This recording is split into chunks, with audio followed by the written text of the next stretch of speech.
tardes. Ya se nos fue. Ya no regresaron.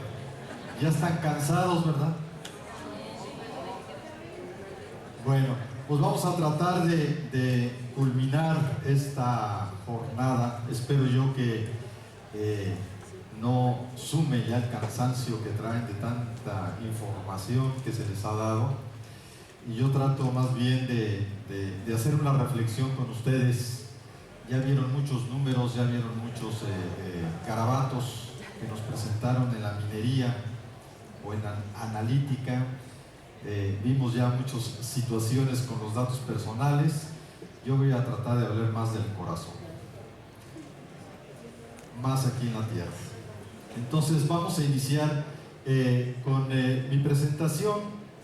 En lugar de hablar de humanismo, le quito el ismo y me voy a concentrar más bien a lo humano. Los que nos dedicamos profesionalmente a los sistemas de gestión de documentos, comúnmente llamados archivos, hemos venido experimentando un cambio profundo en nuestro quehacer, impulsado por las tecnologías de la información y de la comunicación, las cuales paradójicamente se desarrollan de forma vertiginosa y al mismo tiempo con desigualdad por la brecha digital entre los países avanzados,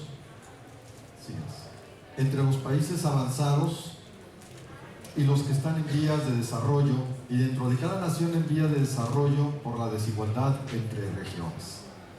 Vamos hacia un nuevo ecosistema donde lo virtual, arropado por el lenguaje digital, viene desplazando lo analógico. El llamado apagón analógico se ha realizado en muchos países en el campo de las telecomunicaciones y seguramente llegará a las administraciones públicas con el uso cada vez más profuso de los documentos electrónicos, sustituyendo o al menos conviviendo con el papel.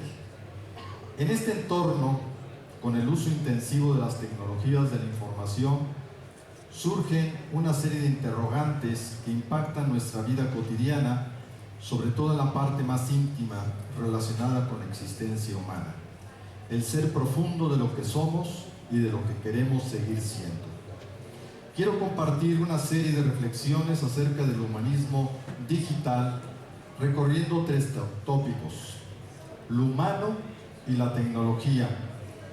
¿Qué significa ser humano en la era de la inteligencia artificial? Y los retos del trabajo archivístico como profesión humana en el ámbito de las tecnologías de la información. Primero, ser humano. Este binomio de términos tiene una fuerte carga semántica. El primero está en relación a la esencia profunda del propio ser humano. Si nos vamos a la palabra de la etimología, humano se deriva del latín humus, tierra, lo que está arraigado o lo que pertenece a la tierra en contraposición con lo que pertenece al cielo, a lo divino. Por su parte, tecnología proviene del griego tecné, producción o fabricación material, y logos, discurso o conocimiento. Convertir los recursos de la naturaleza en herramientas simples. La tecnología formal inicia cuando comienza a vincularse con la ciencia, y esa vinculación hace que no solamente abarque el quehacer, sino también su reflexión teórica. La tecnología, así podríamos definir a la tecnología como un conjunto de técnicas, de conocimientos y procesos encaminados a diseñar y a construir los objetos para satisfacer las necesidades humanas. Toda tecnología es expresión de la voluntad humana y tiene como fin mejorar nuestras condiciones de vida. Con nuestras herramientas buscamos ampliar nuestro poder y control sobre nuestra circunstancia, sobre la naturaleza, sobre el tiempo y la distancia e incluso sobre el prójimo. La tecnología, siguiendo a un autor muy reciente que ha estudiado estos temas del Internet, la tecnología, de nombre Nicolás Carr, se pueden dividir en 4 categorías según la forma de completar o ampliar las capacidades innatas del hombre. La primera categoría aumenta nuestras fuerzas y resistencias físicas, nuestra destreza y capacidad de reproducir, por ejemplo, el arado o el avión. La segunda extiende el alcance o sensibilidad de nuestros sentidos, por ejemplo, el microscopio o el amplificador. ¿Me están escuchando? Estoy precisamente ampliando esta capacidad. La tercera nos permite remodelar la naturaleza para servir mejor a nuestras necesidades o deseos, como por ejemplo la biogenética. La cuarta podríamos denominar tecnologías intelectuales. Es una expresión que tomamos del antropólogo Jack Goody y del sociólogo Daniel Bell. Estas incluyen las herramientas que permiten ampliar o apoyar nuestra capacidad mental para encontrar y clasificar la información, para formular y articular ideas, para compartir métodos y conocimientos, para tomar medidas y realizar cálculos y para ampliar la capacidad de nuestra memoria. Por ejemplo, la máquina de escribir es una tecnología intelectual. También lo serían el ábaco, la regla de cálculo, los archivos, las bibliotecas, el Internet, etc. Nuestras tecnologías intelectuales ejercen el poder más grande y duradero sobre qué y cómo pensamos. Son las herramientas más íntimas las que utilizamos para la autoexpresión, para dar forma a la identidad personal y pública, para cultivar nuestras relaciones con los demás.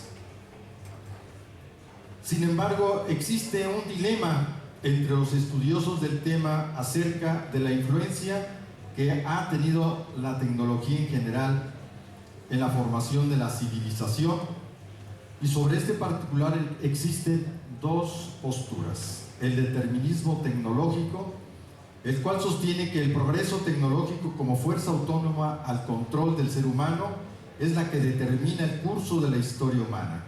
La misión es producir máquinas hasta que éstas puedan reproducirse a sí mismas, lo que hoy llamamos la inteligencia artificial.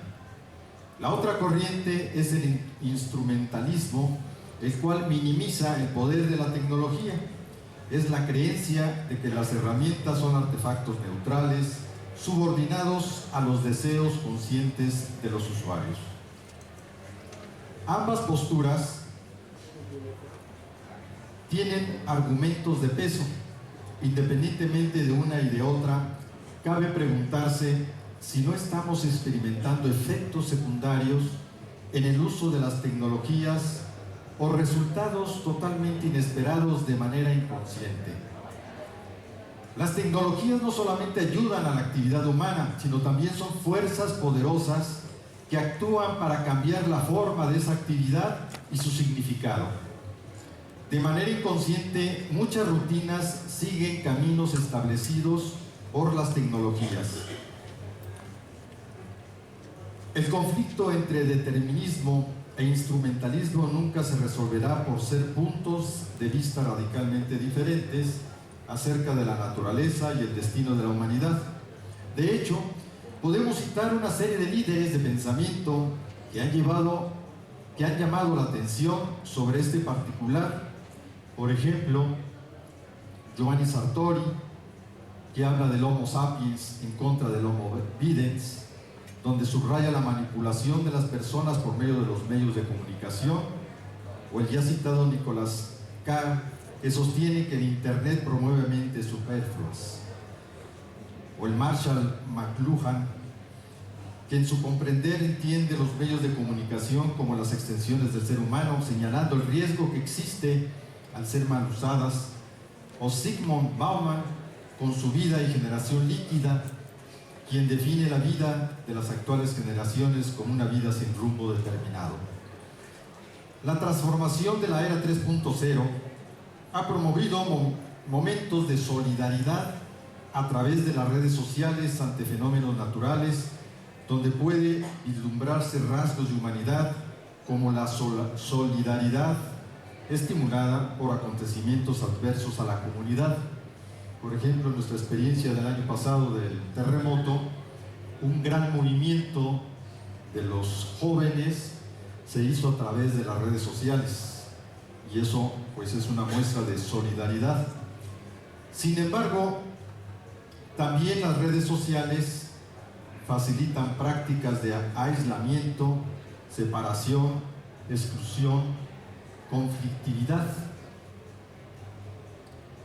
Cuando nosotros vamos a un lugar, a un restaurante, por ejemplo, nos sentamos con la familia, ¿sí? ¿Y qué es lo que sucede? Que en lugar de platicar, cada quien está con su celular conectado a su red social. Entonces ahí nos aíslan, ¿sí? Entonces tiene sus cosas buenas, sus cosas malas. Lo que sí queda claro es la influencia de la tecnología en nuestra vida cotidiana de personas. La tecnología de la escritura y su influencia en nuestros circuitos neuronales. Fíjense que me llamó mucho la atención precisamente estudiar esta parte del desarrollo de la oralidad a la escritura, y precisamente ver cómo la escritura es una tecnología, cómo a través del tiempo esa tecnología ha venido transformando también nuestros circuitos, porque también tenemos aquí adentro lo que podríamos decir una computadora. Esos circuitos neuronales se van haciendo, se van reconstruyendo o se van deshaciendo según las circunstancias que están alrededor. Pero vean ustedes cómo vamos a hacer ese recorrido de las tecnologías, digamos, intelectuales, pero basado en este concepto de la escritura, y ver qué influencia puede tener esta tecnología intelectual en nuestro cerebro desde la perspectiva de las neurociencias. Porque hay una realidad, existe una interacción entre las tecnologías y nuestra mente. Entonces, las tecnologías a través de la historia han influido en cómo encontramos, almacenamos e interpretamos la información, de cómo dirigimos nuestros sentidos, cómo recordamos y cómo olvidamos. Por ejemplo, si repasamos brevemente el desarrollo de la humanidad entre la oralidad y la escritura, podemos revivir el progreso o avance tenido, el cual de algún modo ha ido transformando nuestros circuitos neuronales. La tecnología de la escritura, con símbolos sencillos grabados en fichas de arcilla, ¿sí?, produjeron la formación del cableado básico de lectura. Luego se fue fortaleciendo a través de las representaciones de formas cada vez más abstractas para expresar contenidos de objetos e ideas, como lo hizo la cultura egipcia con sus jeroglíficos. Los fenicios fueron los precursores del sistema de letras. Posteriormente los griegos, hacia el 750, inventaron el primer alfabeto fonético completo para incluir sonidos de vocales y consonantes. Los sonidos o fonemas fueron representados en 24 caracteres eficientes para la escritura y lectura. La llegada de la escritura cambió la cultura oral por la literaria. Y este es un cambio trascendental en la historia intelectual, porque este cambio fue tan fuerte que incluso podemos encontrar, les traigo una cita de Sócrates. Cuando empezó a aparecer la escritura, exclamó: se invoca la memoria no desde sí mismo, sino a través de marcas exteriores. O sea, perdemos nuestra memoria y ahora la reflejamos aquí en un escrito, ¿sí? Claro, a través del tiempo ahora decimos que es mejor escribir para no olvidar, pero bueno, ese cambio obviamente se dio en ese momento. Y otro cambio que vino a influir en nuestros circuitos neuronales fue el soporte utilizado para la escritura. Primero, en cualquier objeto, piedra, corteza, fragmentos de hueso. Luego aparecieron las tablillas de arcilla, frágiles y difíciles de transportar.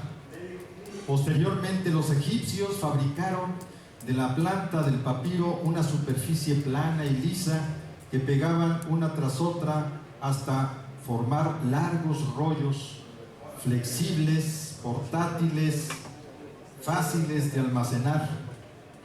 Con el tiempo, los griegos y romanos sustituyeron el papiro por pergamino del cuero de cabra y oveja, rollos más caros por la lejanía del papiro y por el proceso lento y laborioso del cuero. De ahí se pasó al uso de la tablilla de cera, que se reescribía e inspiraba la aparición del incipiente formato de libro, hasta llegar al papel como lo conocemos hoy en día y al cual llamamos objeto analógico, el cual igualmente va siendo desplazado por el objeto digital. En la forma de escribir prevaleció primero la oralidad y la lectura en voz alta, que daba como resultado la escritura continua, sin espacios y comas, porque reflejaba la forma de hablar y leer en voz alta. Esto traía mayor esfuerzo de los ojos y de la mente. Al comenzar el segundo milenio, se establecen las normas para ordenar las palabras con separación y puntuación, y lo anterior aunado a la lectura en silencio aliviará la tensión cognitiva, promoviendo lectura rápida, serena y con mayor comprensión. Posteriormente, la tecnología de la imprenta, junto con los avances que habían impulsado la estructuración del contenido de los códices manuscritos, favoreció la organización del conocimiento con la división de los capítulos y los índices. Todo eso va transformando nuestros circuitos, ¿sí?, al contacto con esas tecnologías que se van desarrollando. El desarrollo de la tecnología de la escritura estimuló una serie de circuitos neuronales que fueron favoreciendo la concentración, el pensamiento profundo, el funcionamiento fluido de la memoria corta y sobre todo potenciando la memoria profunda. La tecnología va tomando el mismo camino que nuestro ser. Ahora hablamos de memoria RAM. ¿Qué es memoria RAM? La memoria corta. Y la memoria profunda, el disco duro. vamos emulando al ser humano. Las tecnologías de la información, a propósito de esta situación, esta frase, para quien no conoce, Michael Sandel viene siendo uno de los filósofos más relevantes de nuestros tiempos, de la Universidad de Harvard. Sus clases son prototipo, sí, son únicas para este tiempo en el que vivimos, porque él tiene prohibido en su clase que sus alumnos lleven computadoras.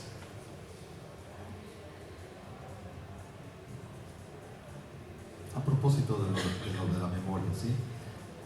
Bueno, las tecnologías de la información y la comunicación, sobre todo el Internet, sin desconocer su gran avance al romper las fronteras de la comunicación global, han venido transformando los circuitos neuronales, creando nuevas habilidades y capacidades, como sucedió con el uso del papel, de la escritura reglada, del formato libro, de la imprenta. Sin embargo, la apuesta existencial para nosotros en este momento que vivimos es desarrollar y apropiarnos de estas nuevas capacidades intelectuales y del comportamiento a cambio de perder otras, o mejor, de atrofiar otras. El uso de la calculadora y el desuso de nuestros circuitos de cálculo. Ya nos da flojera sumar, por eso traemos en nuestro cel o móvil, como se llame, ¿sí?, la forma de hacer cálculo. El uso de la computadora, del teléfono celular, que provocan cambios ergonómicos, es decir, cambios en lo físico. Estamos más agachados, con la cabeza en alto, en lo psicológico y en lo social. Yo les preguntaría, sinceramente, ¿serían capaces ustedes de salir en la mañana de su casa sin celular? Si salen sin celular y no se dan cuenta, es como perder la mitad de la vida. Para algunos es un drama. ¿Qué va a pasar de mí? Muchos de ustedes están jóvenes, pero en los años 80, póngale 1980, todavía uno podía salir sin estar esclavizado del teléfono, y si lo buscaban a uno en los teléfonos analógicos, ¿sí?, esos que tenían una ruedita en medio, pues no pasaba nada, porque regresaba uno a la oficina y encontraba unos papelitos que se llamaban recados. Ahora ya no hay recados, pero los recados los dejamos en el celular, ¿sí? Entonces, esos cambios son obviamente importantísimos, ¿sí? Y ya no se diga todo lo que son redes sociales, como ya decíamos. Estas líneas, pues, son un llamado a reflexionar en lo importante que es preservar la esencia del humano en el desarrollo de la tecnología. No estoy diciendo que vayamos en contra, por eso le puse en, acompañando el desarrollo de la tecnología. En otras palabras, no hay que dejar de ser humano. Ahora pasemos a otro punto interesante, que es precisamente, ya se ha hablado un poco de esto, la llegada de la inteligencia artificial. Y aquí voy a seguir de cerca a un físico muy estudioso del IA, de la inteligencia artificial, que es Max Tegmark, norteamericano, y que acaba de presentar un libro muy interesante que se llama La vida 3.0. Se pregunta en el libro, ¿qué significa ser humano en la era de la inteligencia artificial? Para contestar esta pregunta, vamos a seguir el esquema de este autor, porque es interesante cómo divide la vida en este planeta, en donde la vida 1.0 es la evolución biológica, la incapacidad para rediseñar el software y el hardware. La vida 2.0 es la evolución cultural, la capacidad de rediseñar buena parte de su software y podemos aprender nuevas habilidades complejas. Podemos aprender, podemos rehacer. Y el tercero, que es la vida 3.0, que es la evolución tecnológica a su gran capacidad. Aún no existe en la Tierra, puede rediseñar drásticamente no solo su software, sino también su hardware, en lugar de que éste evolucione en forma gradual a lo largo de las generaciones. La autonomía total. Sin duda vamos caminando hacia el desarrollo de la inteligencia artificial. Ya vimos ejemplos hace un momento de lo que significa, por ejemplo, esto de la minería, que está muy íntimamente relacionado con la autonomía, ¿sí? La inteligencia. Es más, vamos hacia el desarrollo de lo que los estudiosos llaman la inteligencia sobrehumana. Y aquí vale la pena precisar los términos, porque también van gradualmente. La inteligencia se entiende como la capacidad de alcanzar objetos complejos. Todo aquel que puede alcanzar objetos complejos, es inteligente. La inteligencia artificial es la inteligencia no biológica. No biológica. Luego se utiliza en este ámbito de la inteligencia artificial otro término que es la inteligencia artificial general, y se define como la capacidad de realizar cualquier tarea cognitiva al igual que nosotros los seres humanos. Es la que nos alcanza a nosotros. Y hay una tercera,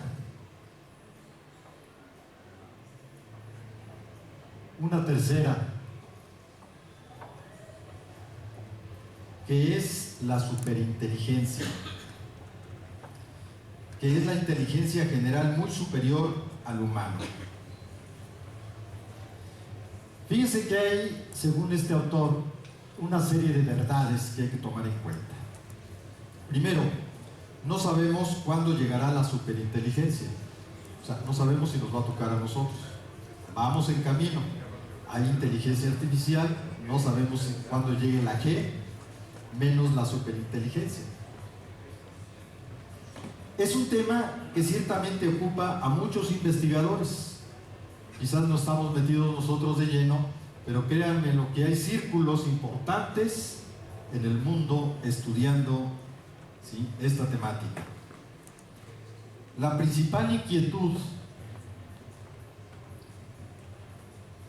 es que la inteligencia artificial tenga objetivos no alineados a los nuestros, que sea mal orientada, ¿sí?, ya que no necesita un cuerpo, solo basta una conexión a internet.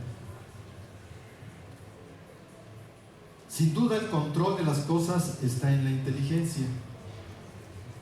Faltan varias décadas para que la inteligencia artificial general llegue a su pleno desarrollo. Mientras tanto, debemos ocupar ese tiempo para que sea segura y benéfica. Todo lo que nos gusta de las civilizaciones es producto de la inteligencia humana, por lo que si podemos amplificarla mediante una superinteligencia, obviamente se abrirá ante nosotros la posibilidad de hacer que la vida sea aún mejor. El avance de la inteligencia artificial general debe ser vista como una oportunidad para mejorar nuestra vida, no para aniquilarla.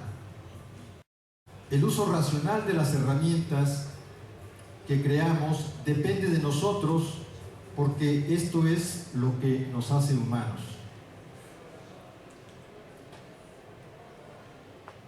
De ahí paso al tercer tema, los retos del trabajo archivístico en el ámbito de la tecnología de la información.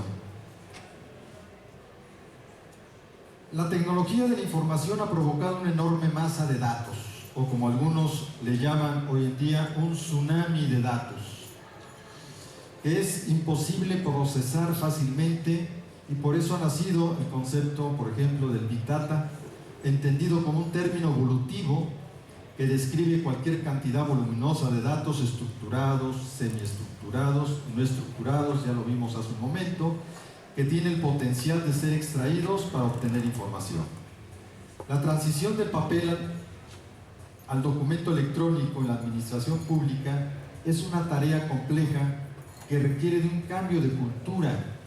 No es solo un problema técnico, además es un proceso que debe ser acompañado por la metodología archivística, ya sea en la simple automatización o ya en un sistema de gestión de documentos electrónicos. Metodología y tecnología deben de ir de la mano. Por otro lado, los sistemas de gestión de documentos fundamentan las propuestas que presentan los valores democráticos para una buena gobernanza, como ya nos decían en la mañana. La transparencia, el acceso a la información, la rendición de cuentas, el combate a la corrupción se nutren de la información que está en los archivos y se traducen con las tecnologías actuales. Ahora, por ejemplo, hablamos de los formatos abiertos, hace ratito se nos explicaba esto, promovidos por el movimiento Open Data, ya con todo lo que nos han señalado. Las tecnologías de la información nos ponen serios retos a los archivistas, pero en nuestra profesión, aún con el uso de la tecnología, tenemos que seguir utilizando herramientas mentales como la clasificación, la descripción. Yo todavía no sé una máquina que sepa describir. ¿Sí? Describir sí, pero describir no sé. El uso de instrumentos cognoscitivos como la hermenéutica en la valoración. Podemos decirle a la computadora que nos diga cuántos expedientes ya concluyeron de acuerdo a la tabla de retención, pero difícilmente nos va a decir cuál es su valor, porque la valoración tiene muchos entresijos que están en la mente humana, es decir, depende de lo que nosotros como seres humanos le demos de valor a una información que hoy puede no tener valor y mañana sí. En la historia de la valoración, por ejemplo, se han cometido muchos errores. Recordemos, por ejemplo, en los tiempos de Mabillon, allá estamos hablando del siglo XVIII-XIX, en donde se tiraron una serie de documentos en Francia, ¿sí?, que tenían, por ejemplo, tenían que ver con la identificación de las personas, que hablamos de los datos personales. Obviamente que para los antropólogos de hoy ha sido un error, un desastre, porque perdieron, obviamente, los rostros del 19, ¿sí? Se perdieron los rostros del 19, que dan conocimiento de cómo se han transformado, ¿sí?, las características físicas de las personas de una región. O, ¿quién se iba a imaginar que ahora resulta importante hacer historia económica e incluso historia de la vida cotidiana? Y antes ni pensar. Es decir, la evolución de la inquietud del ser humano también va caminando, a lo mejor acompañando la evolución tecnológica, pero no deja de ser una herramienta mental, y eso lo debemos de tener muy en cuenta. Entonces, tenemos que saber combinar el avance tecnológico en beneficio de nuestra memoria, como es la preservación a largo plazo, emulando la memoria de largo plazo del ser humano.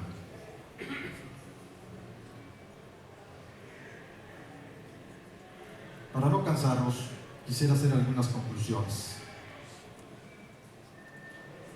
La inteligencia artificial es una reproducción del intelecto humano. Hace un momento les pasaba unas imágenes en donde está un cyborg.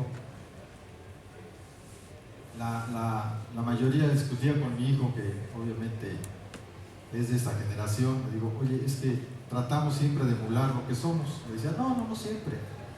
Pero viéndole en internet las imágenes que tratan de representar la inteligencia artificial, la mayoría nos presentan el cerebro humano, ¿sí?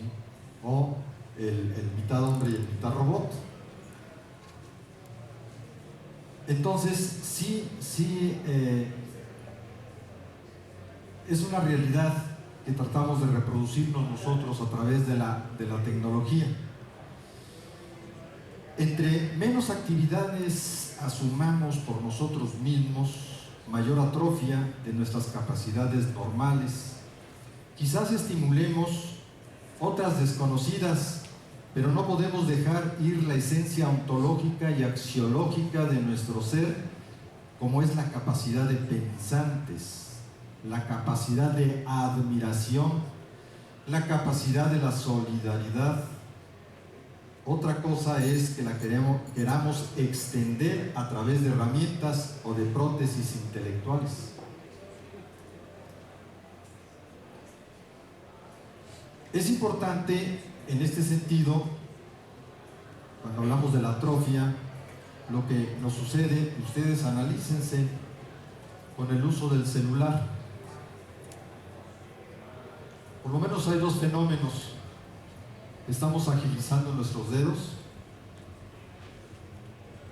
pero nada más estos ya casi no.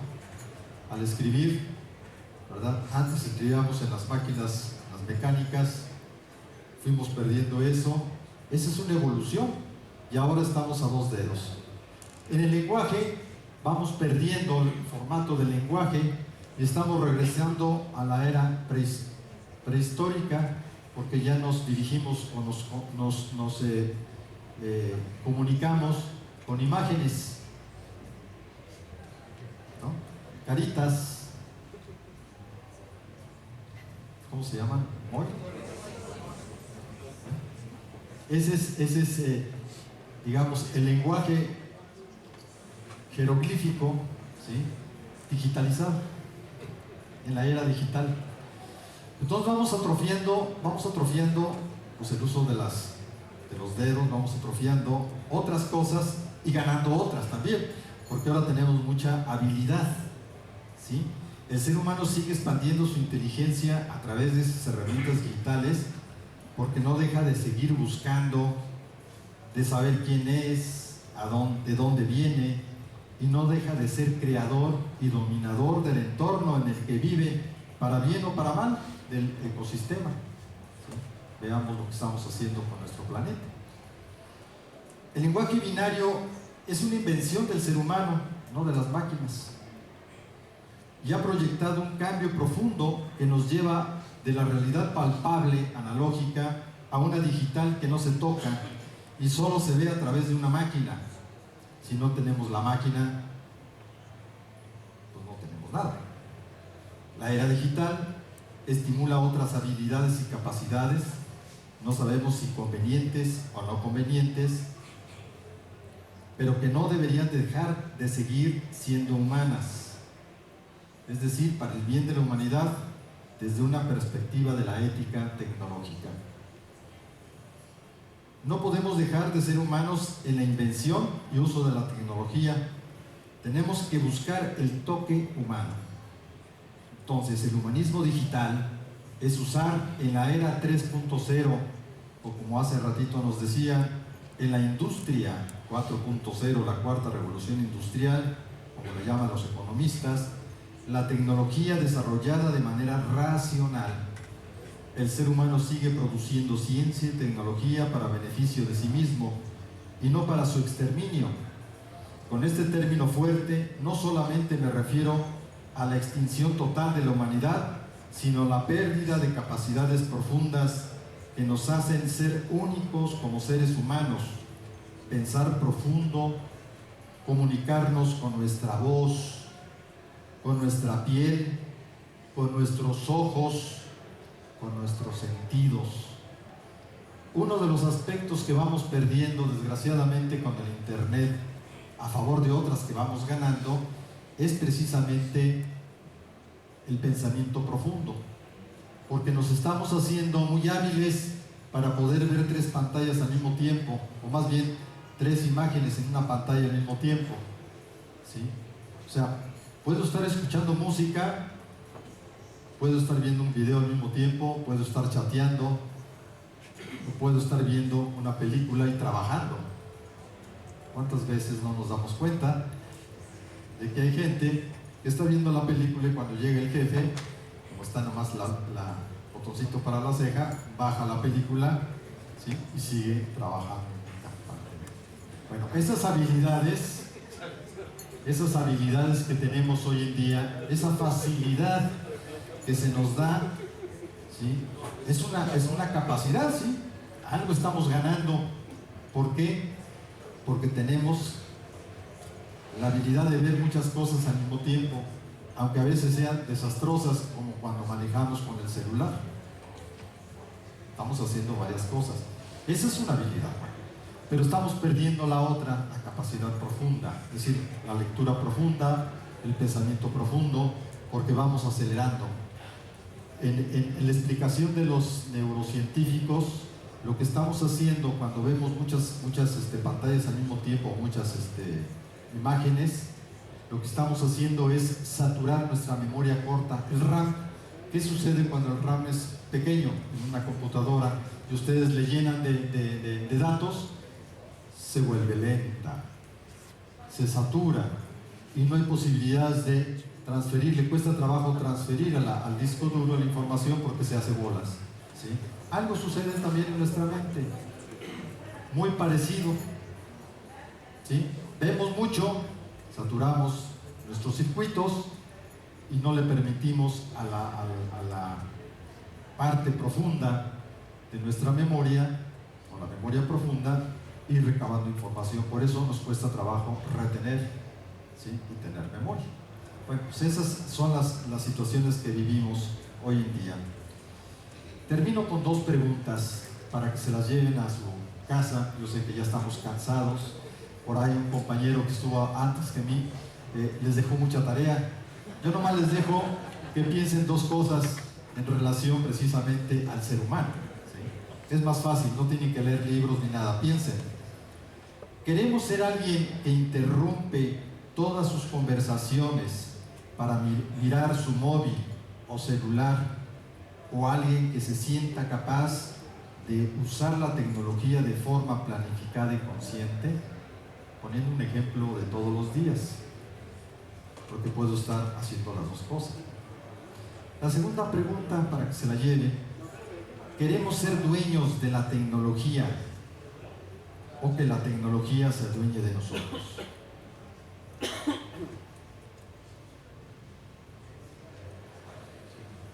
Pues llévense esa frase por ahí apuntada, ¿sí? Creemos